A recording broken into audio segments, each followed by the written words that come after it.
Hey, what's going on YouTube? It's Pyromancer here, and welcome back to my channel. I hope you're having a wonderful day, morning, evening, afternoon, whatever time it is, wherever you are in the world. And I just want to let you guys know, real quick before we start the video, that I actually have my first sponsor on the channel, Drop. I've mentioned this several times before, and Drop has me reviewing a pair of these headphones that they sent me. They're pretty sick, and I'm going to have an ad at the end of this video. If you guys are interested, I would really appreciate it if you ended up staying until the end to check it out, but if not, it's all good. Enjoy the video. So today we're going to be talking about Jaina Proudmoore, because a lot of people have been wanting me to talk about her new short film that they put out for her little short story. And oh man, it was so good. Like, you guys already know that that's what I'm going to say. Like, that was probably one of the best animated shorts that they've ever done. The song format was perfect. The song caught on. It's catchy. A lot of people already have all of the words memorized, actually. And in that cinematic, in that short story, we got to see some interesting things with Jaina, right? We see her taking this boat, basically, with the ferryman who looks a lot like Charon, and then it turns out that that seems to be her father. He seems to be wearing a kul'tiran admiral getup.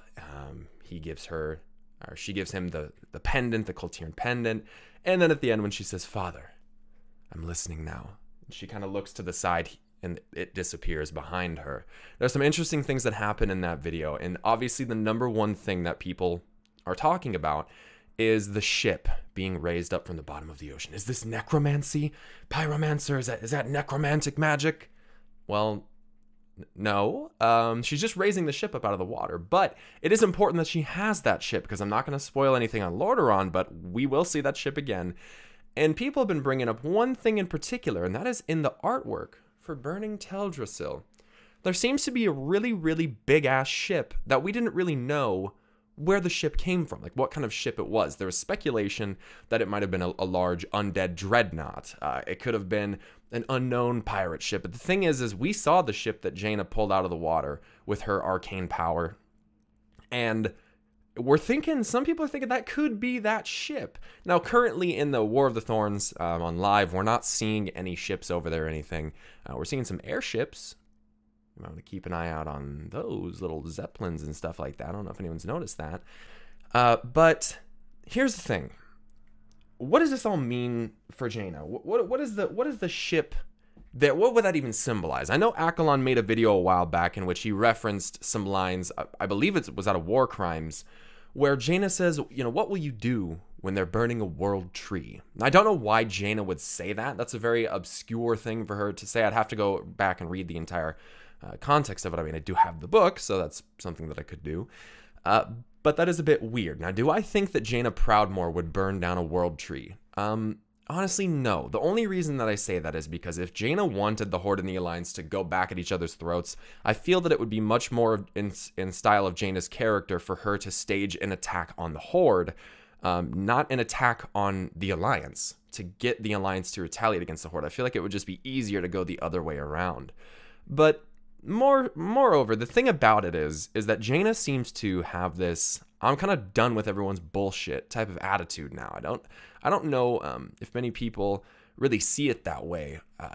I'm hoping that they do, because I think Jaina in the past has been kind of viewed sort of like a whiny, irrational character, and I think that that's kind of a fair analysis of what the majority of people have probably thought of Jaina. But there are some individuals, potentially you, who don't see Jaina that way. And when you put yourself in the character's shoes, it becomes a lot different, right?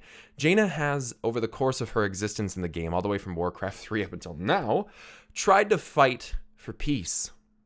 And she says in the feature cinematic trailer for BFA, which again, no one really seemed to talk about, but I've brought up in several videos before, "My father once told me, peace is like a dream.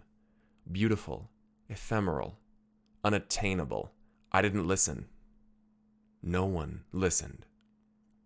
And then she says at the end of her new short story, "Father, I'm listening now."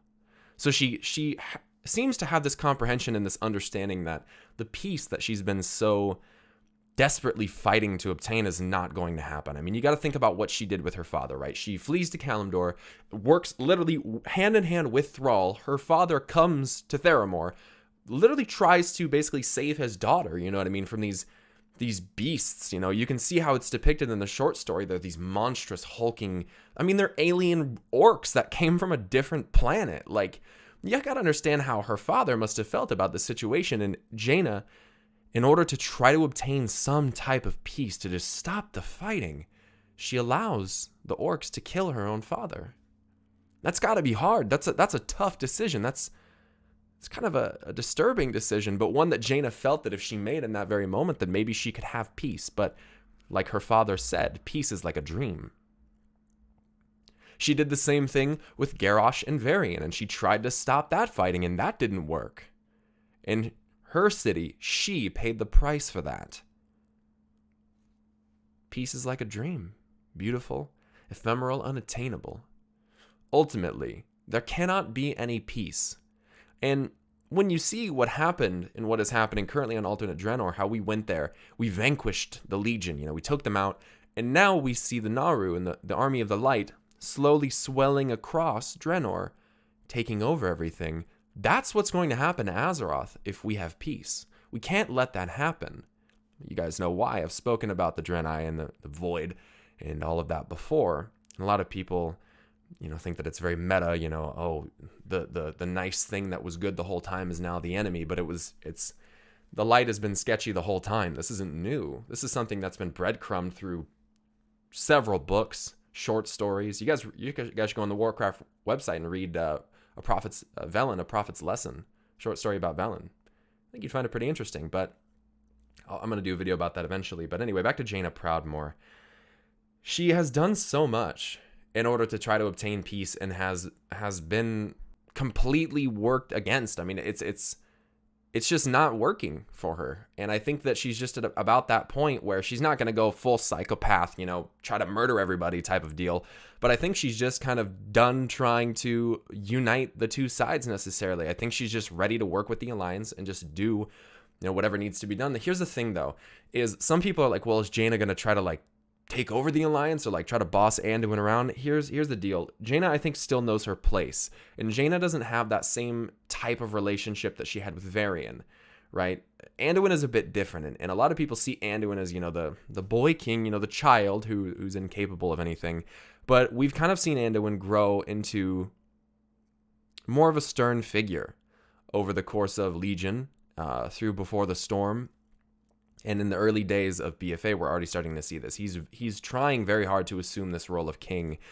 The beautiful thing about Anduin is that not only will he be able to learn how to become a valiant warrior like his father, but he already possesses traits that his father didn't. Things that are harder to teach. It's easier, rather, to teach someone to wield the sword and to fight with valor and honor and strength in battle. That's one thing, but it's so much harder to teach someone to have empathy, right?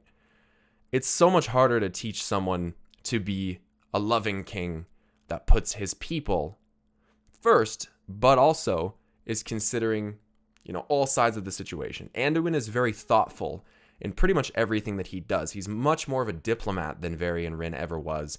And so I don't think that Anduin is going to let himself be pushed around by Jaina Proudmoore. I think that he values Auntie Proudmoore's words, and you know, I think he values her opinion.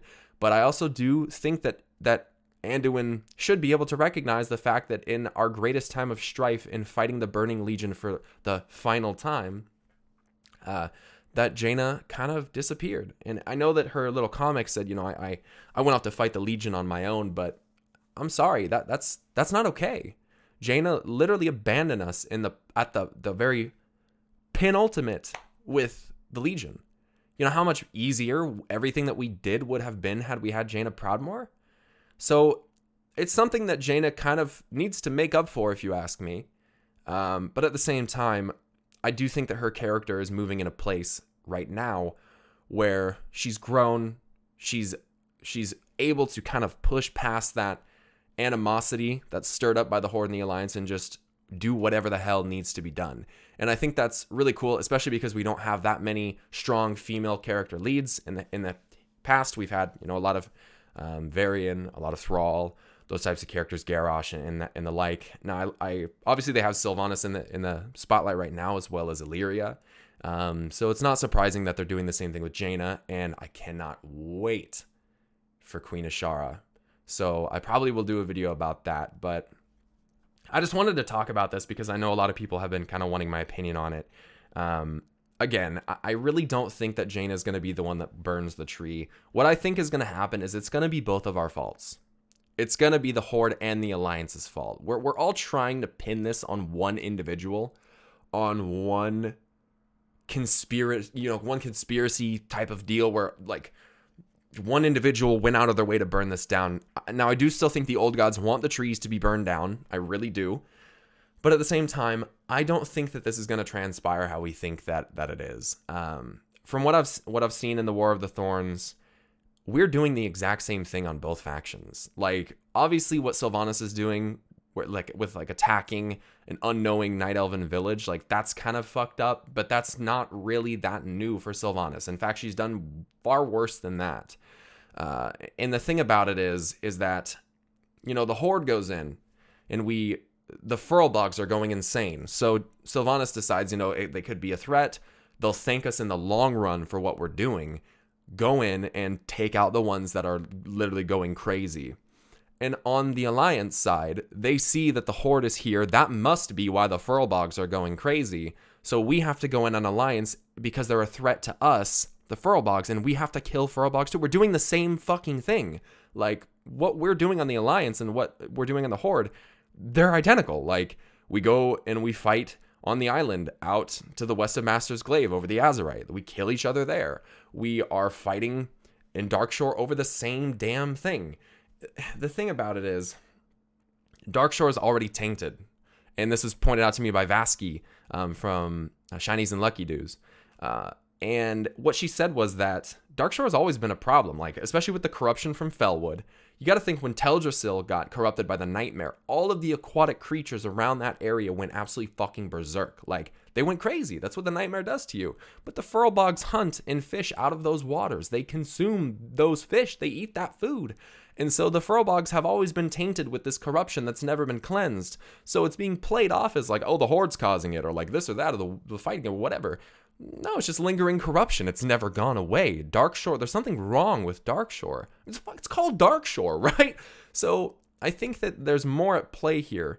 One other thing that is noteworthy, again, pointed out to me by the very same individual, very perceptive individuals out there, again, and that's why I think you should go and check out their channel, is that there were Twilight cultists in the Master's Glaive, where we're fighting with the the Slither, or whatever the fuck his name is, with the sword stuck in the forehead, that big old god thing. It's been there for a very, very long time. That isn't new. But there used to be Twilight Hammer cultists around there, and there used to be Twilight Hammer cultists in a tower up north in Darkshore too, and they're all mysteriously gone now. So I think that there's something a little bit more going on behind the scenes, and I'd really, really like to have your guys' opinions. I know this is more like a rambling, kind of ranty video, but yeah, I want to get it out here to you guys. Again, I do have that ad coming up here at the end. If you guys are interested in getting a new pair of headphones, I'd really appreciate if you check that out. But that's pretty much it for me, you guys. Let me know what you think in the comment section down below. Like the video if you like the video. Like the video if you dislike the video.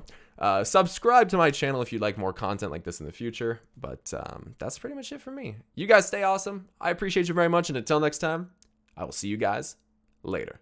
Peace. So Mastrop contacted me about a pair of headphones called the AKG K7XXs. And I've been demoing these for actually about a week now. The nice thing is that Mastrop kind of let me know that if I didn't like them, I wouldn't have to talk about them. But if you've stopped by my stream and you've been watching, you've probably seen that I've been wearing these for like anywhere from 6 to 10 hours a day. Now, these are a limited edition release of $500 headphones, the AKG K702 Anniversary Edition. But these are pretty much $300 off. Now, they do come with a 2-year warranty. Like I said, I've been wearing them for 6 to 10 hours a day, so they are made for long gaming sessions. And the cushions are really comfortable, memory foam. They breathe really well. And one of the coolest things about these is that you can actually take them apart and customize them, which is actually sick as hell. I will also say that the leather strap on the top here is one of the most comfortable headbands for any headphones I've ever used. The basses are nice but not blown out, and the trebles are really, really receptive, and I have no complaints about the actual quality of the audio. So again, just to wrap it up, these are a great option if you're looking for audiophile quality for a reasonable price. If you guys want to learn more or are interested in purchasing these for yourself, make sure you click that link in the description below. You can get a $10 off coupon. I'd really appreciate it, you guys. And again, a huge thanks to our sponsor, Mastrop.